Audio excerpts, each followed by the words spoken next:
ये 6 क्वेश्चन है बेटा आपका। There is a narrow rectangular plot. Rectangle आपको पता है जिसकी लेंथ और ब्रेड्थ डिफरेंट होती है। ये लेंथ हो गई, ये ब्रेड्थ हो गई। तो हमारे पास ये रेक्टेंगुलर प्लॉट है, ठीक है। तो सबसे पहले देखो what are the dimensions of the plot. Dimension मतलब लेंथ और ब्रेड्थ। तो लेंथ और ब्रेड्थ की उसने रेशो दी हुई है 11:4। 11 क्या है, लेंथ है, और ब्रेड्थ कितनी है, 4, ठीक है। तो ये लेंथ को हम लिख देंगे 11x और ब्रेड्थ को क्या लिख देंगे 4x, ठीक है। Now fencing the plot. एक प्लॉट है मोहाली में रेक्टेंगुलर शेप का जिसकी लेंथ और ब्रेड्थ 11:4 की रेशो में है। उस जो प्लॉट है उसको हमने फेंस करना है। फेंसिंग होती है जैसे आपने देखा ना, तार लगाई होती है बॉर्डर्स पे या कहीं पे, ठीक है। तो फेंसिंग करनी है तो इसके चार दीवारी पे फेंसिंग करनी है। तो उसने पूछा कि फेंसिंग करनी है तो बताओ इसकी लेंथ ब्रेड्थ कितनी होगी। लेकिन कंडीशन उसने क्या बताई है कि जो फेंसिंग की, ठीक है, इस फेंसिंग को करने के लिए कितने रुपए लगे, 75,000, 75,000, 75,000 रुपीज़ लगे इसको फेंसिंग करने के। और 1 मीटर कितने का था, 100 रुपये मीटर था, ठीक है। तो बताओ लेंथ और ब्रेड्थ कितनी होगी, ठीक है। इजी क्वेश्चन है, आपको थोड़ी स्टेटमेंट घुमाएगी लेकिन that is not much a big deal. ये देखो बेटा, लेंथ हमें ब्रेड्थ पता चल गई 11x 4x। फेंस करना है, फेंसिंग मतलब पेरीमीटर। छोटी क्लासेस में आपने पेरीमीटर पढ़ा होगा। पेरीमीटर देखो, ये देखो, ये जो बीच का होता है इसको एरिया बोलते हैं, और जो ये साइड वाली वॉल होती है इसको पेरीमीटर बोलते हैं। तो रेक्टेंगल का पेरीमीटर जो होता है वो ये होता है 2 इंटू लेंथ प्लस ब्रेड्थ, ठीक है। तो ये वैल्यू कैसे आई, ये देखो, पेरीमीटर उसने पूरी दीवार को जब फेंस किया तो 75,000 रुपीज़ लगे टोटल, और 100 रुपीज़ जो थे वो पर थे। तो अब बताओ कि टोटल कितनी फेंसिंग थी, टोटल कितनी तार लगी। तो वो इन सबको प्लस करके लगी। तो हम इसको डिवाइड करेंगे, टोटल पैसे कितने लगे पर कितने मीटर, 1 रुपया कितने मीटर का था, 0 0 0 0 कैंसिल, 750 मीटर। तो टोटल कितनी तार लगी, 750 मीटर, ठीक है। So this is 2 length plus breadth is equal to 750।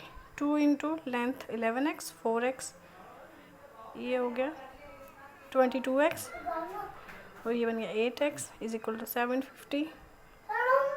30x 750, 30x equal to 30 is equal to, ये कैंसिल किया तो 25। सो लेंथ हमारे पास क्या आ गई 275, और ब्रेड्थ क्या आ गई 100 मीटर। यही हमें निकालना था। तो now here comes the 7th question बेटा।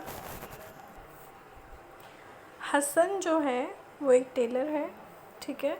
उसने कपड़ा लिया, शर्ट का कपड़ा और ट्राउज़र मतलब पैंट, ठीक है, पैंट का कपड़ा। शर्ट का मीटर कपड़ा जो था वो 50 रुपये मीटर के हिसाब से मिला, और पैंट का ट्राउज़र का जो कपड़ा था वो 90 रुपये मीटर के हिसाब से मिला, ठीक है। अब हर एक 3 मीटर क्या था, 3 मीटर शर्ट किसके बराबर कपड़ा आया, 2 मीटर पैंट के। मतलब उस कपड़े से 3 शर्टें निकलती थी या फिर 2 पैंट्स निकलती थी, ठीक है, इस बराबर। ही सेल्स द मटीरियल एट, उसने ये जब बनाया सामान उसके बाद उसने बेचा भी। जब उसने बेचा तो उसको शर्ट्स पीस बेचने से 12% और ट्राउज़र वगैरह बेचने से 10% प्रॉफिट हुआ, ठीक है। और उसने टोटल जो उसने पैसा कमाया, ठीक है, वो कितना था 36,000। तो बताओ कि ट्राउज़र मटेरियल उसने कितने का ख़रीदा, ठीक है। बहुत मुश्किल लग रहा है, बहुत बड़ा क्वेश्चन लग रहा है, लेकिन जब आप करोगे आपको उतना टफ नहीं लगेगा। तो ये देखो बेटा, पहले रेशो क्या है शर्ट और ट्राउज़र की, 3:2 कि मतलब अगर कपड़ा है उससे 3 शर्ट्स निकल सकती हैं या फिर 2 पैंट्स निकल सकती हैं, ठीक है, उतना कपड़ा है। शर्ट का कपड़ा 3 गुना है और ट्राउज़र का कपड़ा 2 गुना है।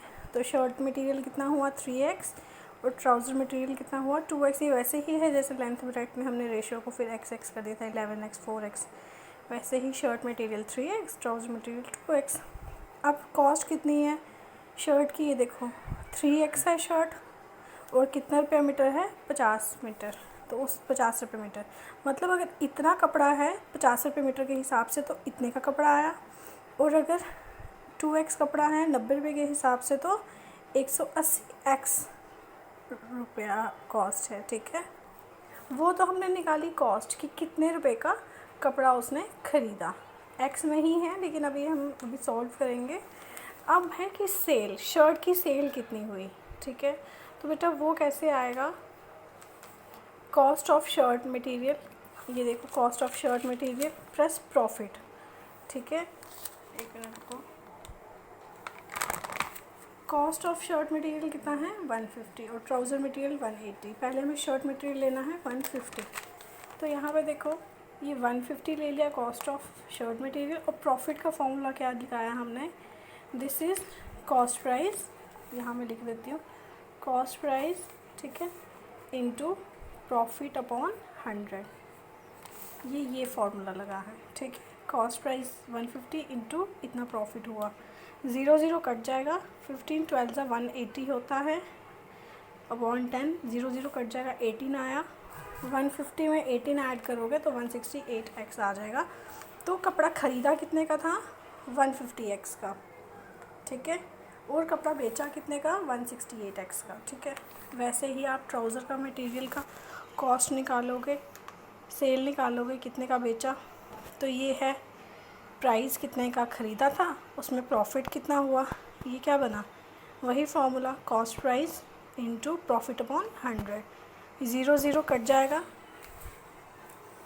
0 0 कट जाएगा बेटा, तो ये 18 रह जाएगा, 180 में 18 ऐड करो तो 198x। अब क्या है, जो उसने ट्राउज़र का कपड़ा ख़रीदा था वो 180x में ख़रीदा था, और जो बेचा वो 198x में बेचा। ठीक है, अब टोटल सेल कितनी हुई 36,000, दिस इज़ 36,000। ठीक है, ये देखो सेल कितनी हुई थी 36,600। ठीक है, इज़ इक्वल टू सेल, उसने शर्ट कितने की बेची और उसने ट्राउज़र कितने का बेचा, टोटल करो 366x। ठीक है, अगर आपको थ्रू आउट करना है तो वैसे करो, नहीं तो ये x यहीं पे देगा तो ये मल्टीप्लाई है, नीचे आके डिवाइड हो जाएगा, तो ये दोनों कट जाएंगे, 366 1 से कट जाएगा, 0 0 सा 100, मतलब 366 100 सा 36600। ठीक है, तो x आ गया 100। तो हमें क्या निकालनी थी ट्राउज़र की लेंथ, तो वो कितनी थी 2x, ये देखो 2x, तो 2x मतलब 2 × 100, सो दिस इज़ 200 मीटर्स। ठीक है।